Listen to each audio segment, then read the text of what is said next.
Hi, Dr. Mike Cubbin again, and I'd like to talk to you a little bit about our English language learners and about the program, but mostly about the students themselves. Now, you know and I know, our English language learners today are struggling. They are literally in the education pile at the bottom of the heap.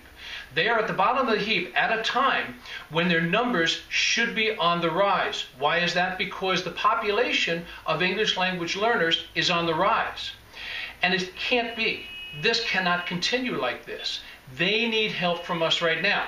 Now, if our current policies and ideas and programs worked, I would not have put together the Speak English With Me program. I would not be here with you wearing a Speak English With Me button right now.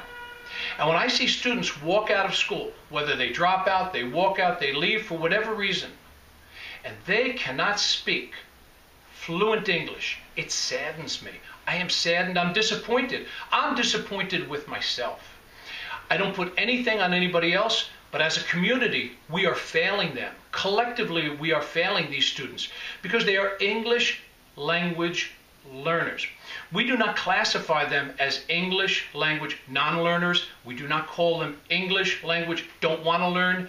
We don't call them English language resistant learners. We call them English language learners because they have come here to the United States to learn English and to gain the best education possible. They are here to become successful.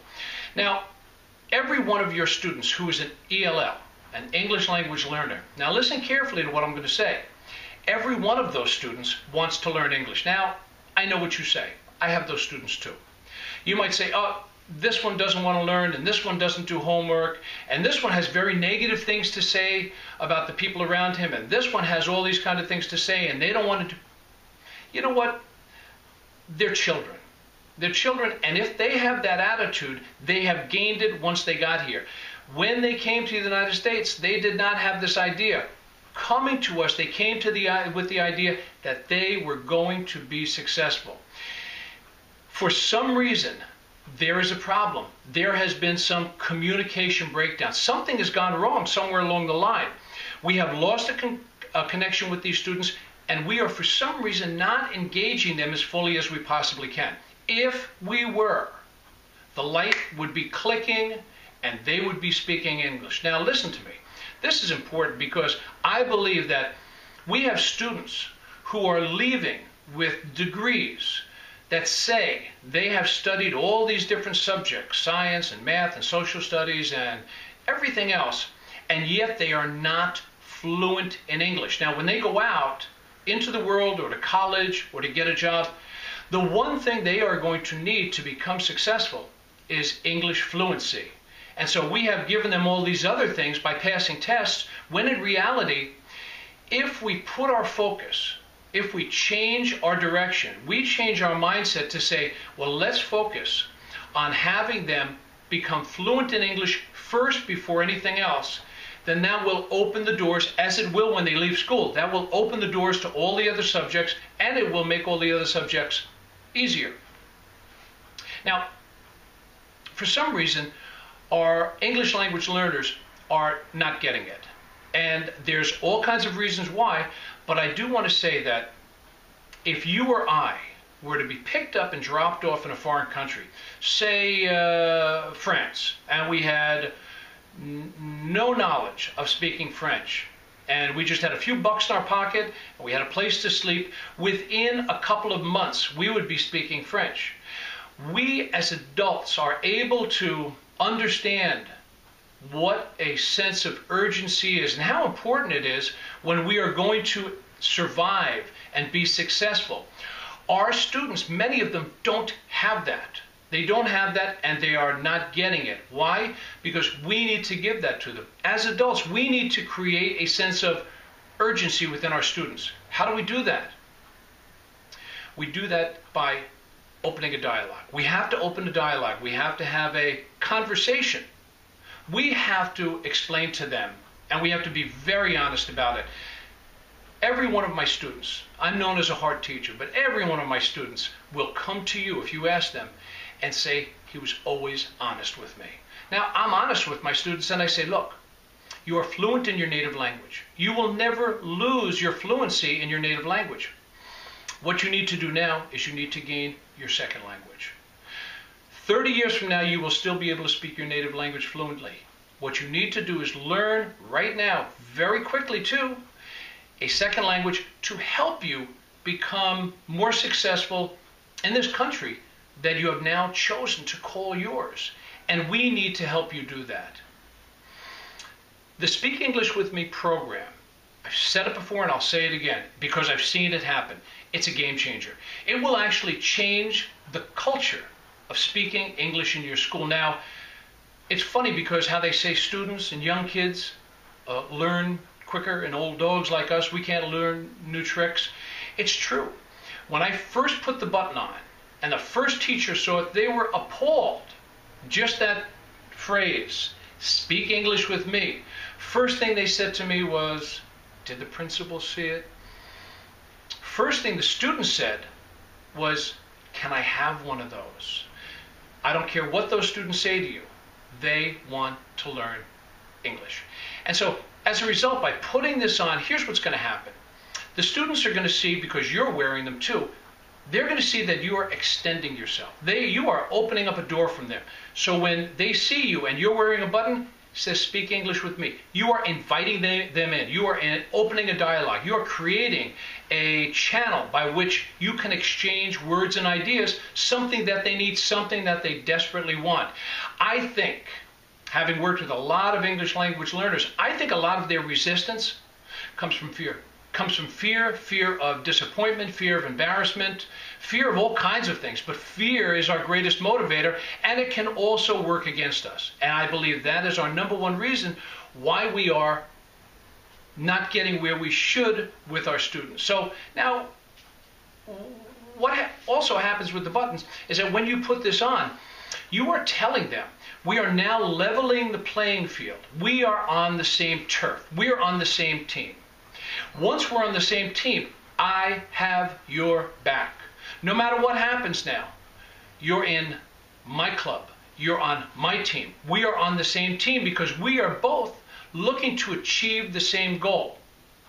Once we achieve that goal, that's when things really start to change. That's when things really start to happen. Now, when my students first come to me, beginning of the school year, I have a little conversation with them. Now, let me tell you, I'm not a politician. I am not an immigration attorney. I don't care where our students come from. I do not care how they got here. I teach chemistry.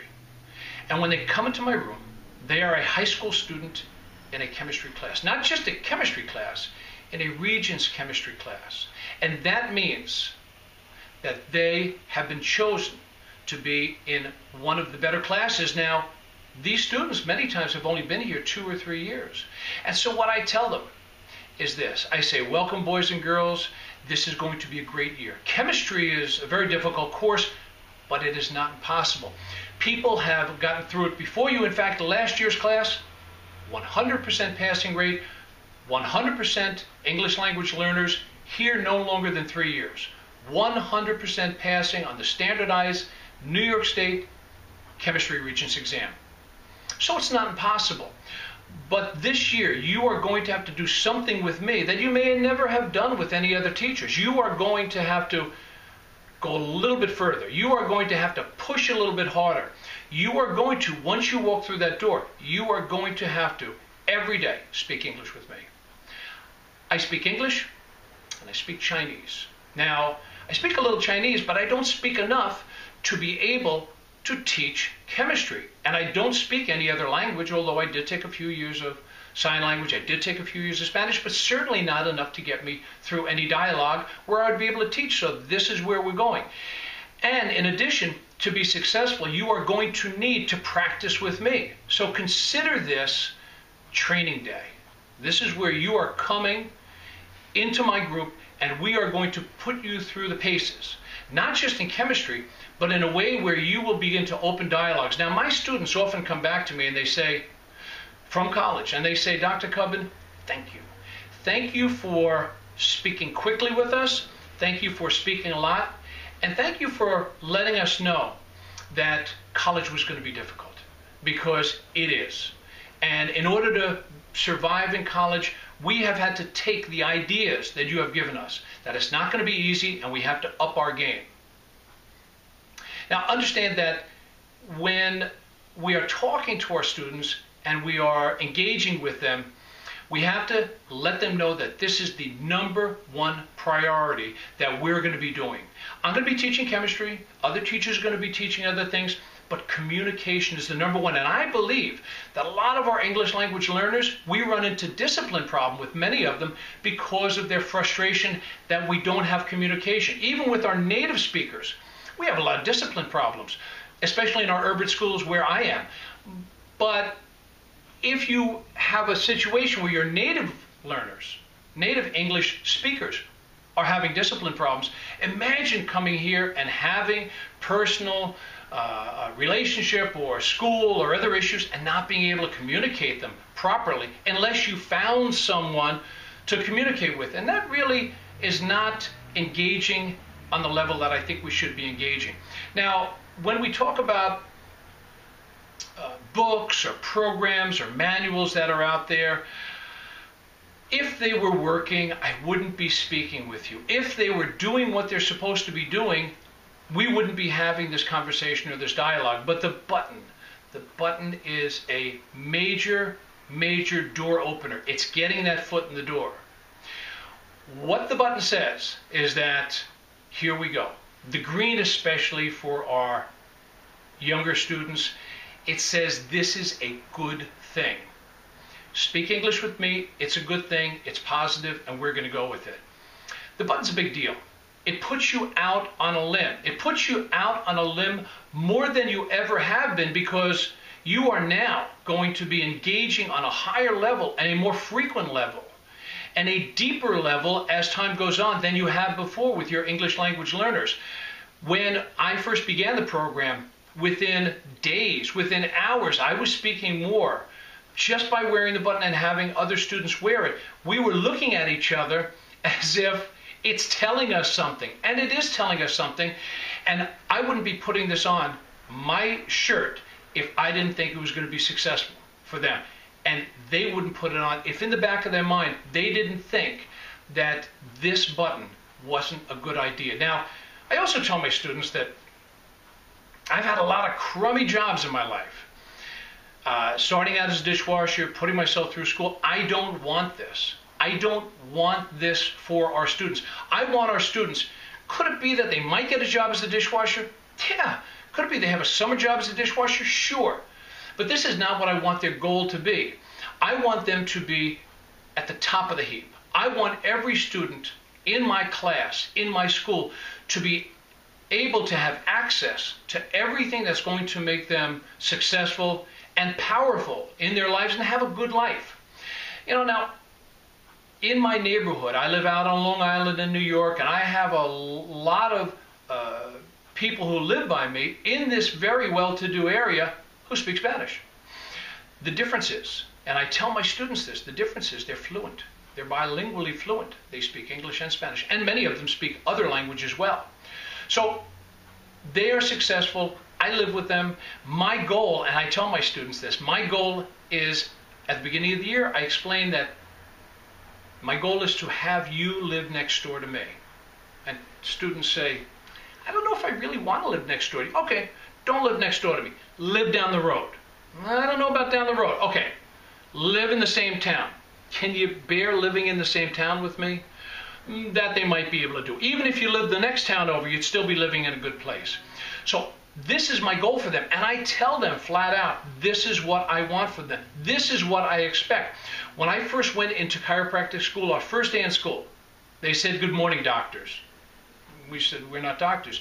They said, we fully anticipate that you are going to be graduating from this program and become doctors treating patients. So as of right now, we are going to treat you. And we are going to call you doctors because we believe that is your goal and that's what you are going to achieve. And it was wonderful. And really, it stuck with us. And I treat my students the same way. I tell my students I treat them like college students. I don't treat them like high school students because they are going to be in college and I need to prepare them.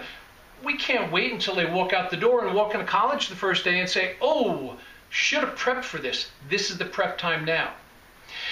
Our students may not want to be a teacher. They may not want to be a doctor. They may want to be something else. But you know what? Success is not measured by the DR in front of your name or whatever you put behind it or what you put in the middle. That's not what we measure success by.